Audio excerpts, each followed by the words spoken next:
Hi, hello, it's Nikki and welcome to my messy bookshelves. Today I am back with a tag video. So this tag is actually a spin-off tag, and this is the New Year Same Old Me tag. This is a spin-off that was created by James at Quaint and Curious Volumes, and the original tag was the New Year New Me tag, which was created by Kevin Toll 9665. I was tagged by Pat at Book Chat with Pat, and I thought these were pretty amusing questions. When I saw the questions, I was like, I can think of some answers to the first couple ones right off the top of my head. So without further ado, let's get right into it. So prompt number 1 is regrets. What is one book from your 2024 reading goals that you regret reading or that haunts you? So I don't know that I necessarily regret reading this book, but it does haunt me, just the subject matter. And that is Lolita by Vladimir Nabokov. And this is a book that I'm sure everybody is aware deals with a man who is obsessed in a very not nice way with a young girl. And the descriptions of what transpires between them and what he does to her and the quote-unquote relationship is very, very disturbing. And yes, I am a mother of a young girl, so this really, really disturbed me a lot. I know a lot of people say it's not about, that subject matter, and it's the writing and, his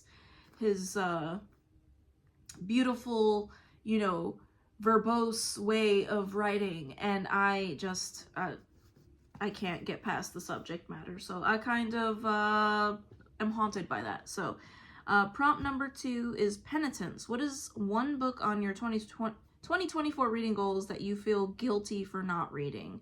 And for me, that is Jonathan Strange and Mr. Norrell by Susanna Clarke. And this is one that I started reading last year, and I didn't finish it for no other reason than that I overextended myself. This is quite a chunky book, and I was enjoying it, but I was also reading several other things at the time, and I think I was participating in an event or something as well. So it is one I want to get to in 2025 because I was really enjoying it, and it's dark academia with magic, so what's not to like? Prompt number 3 is The Albatross. Are there any books you had on your 2024 TBR you're glad to say you won't read in 2025? And yes, I do. And this one is one I mentioned quite often on my channel early on, and this is The Tale of Genji.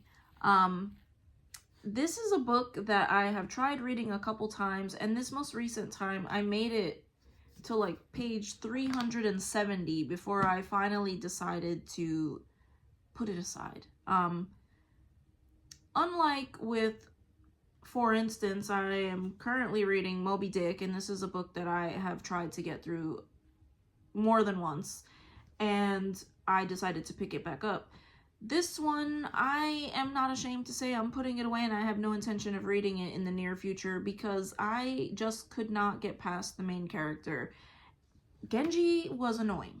He was annoying for no other better reason than the fact that I found him insufferable. Like, constantly crying, and, the end of the world is nigh because, oh, this girl that I'm in love with today is not, feeling the same way about me that I feel about her. And it got really repetitive.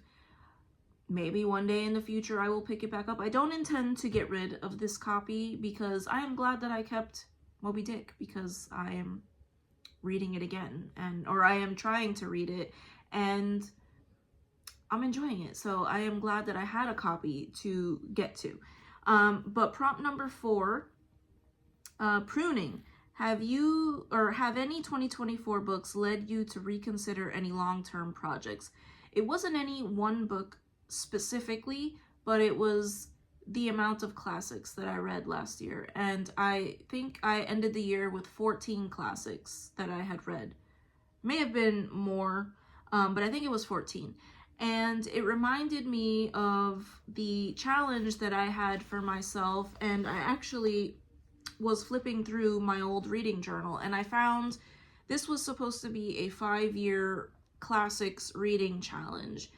And I read well over half of these. You probably can't see because of the ink, but I have definitely marked quite a few of them off of the list.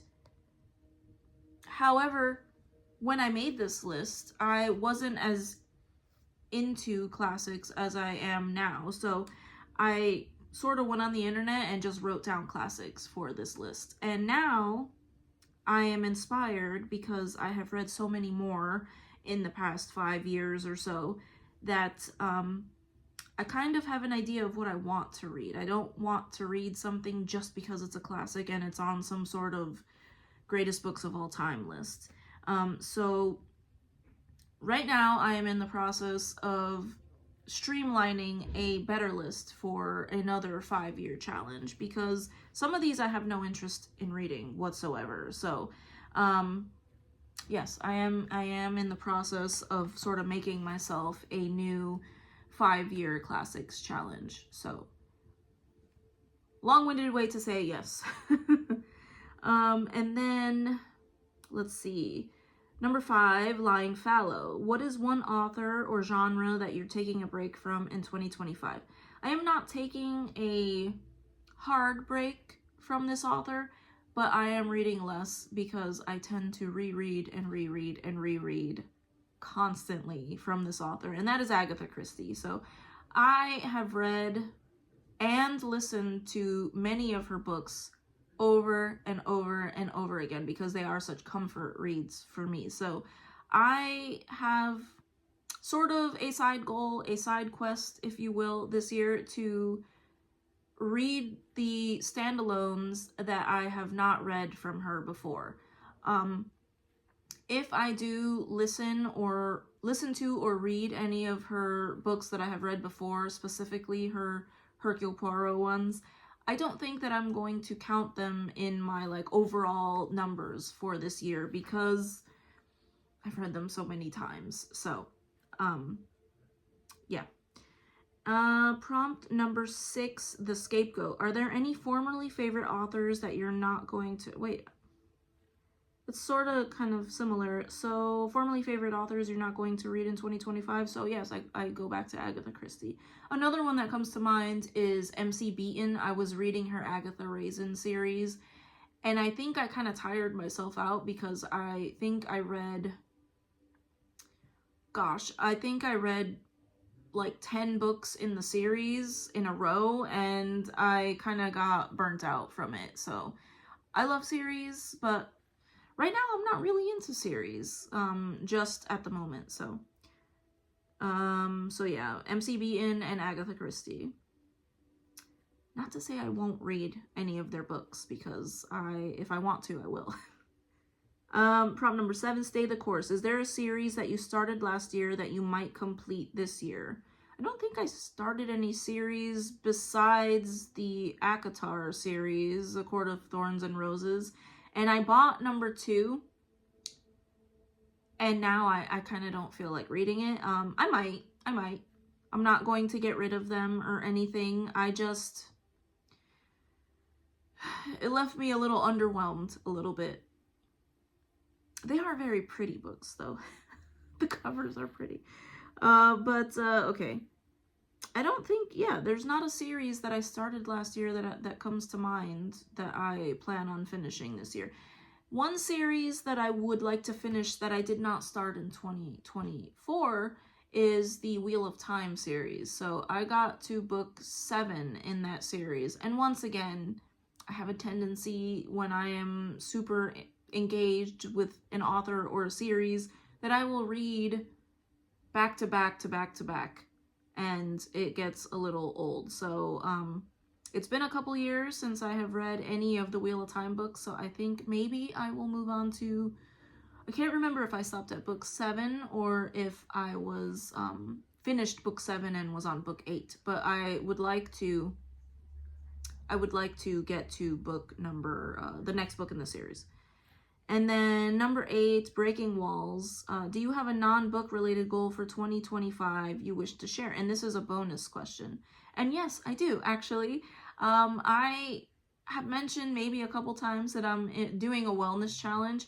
Well, one of the things that I'm doing as part of that wellness challenge is I am training for a half marathon, and I kind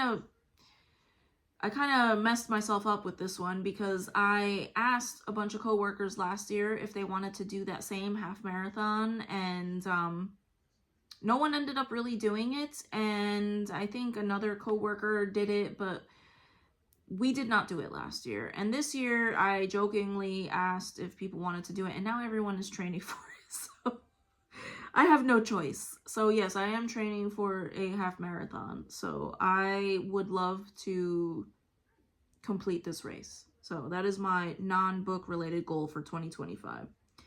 And prompt number 9 is teamwork, to tag others. So I will tag some people below, and anyone else who is interested in this tag, I tag you as well. But I thank you very much if you made it to the end of this video, and I hope to see you in the next one. Bye.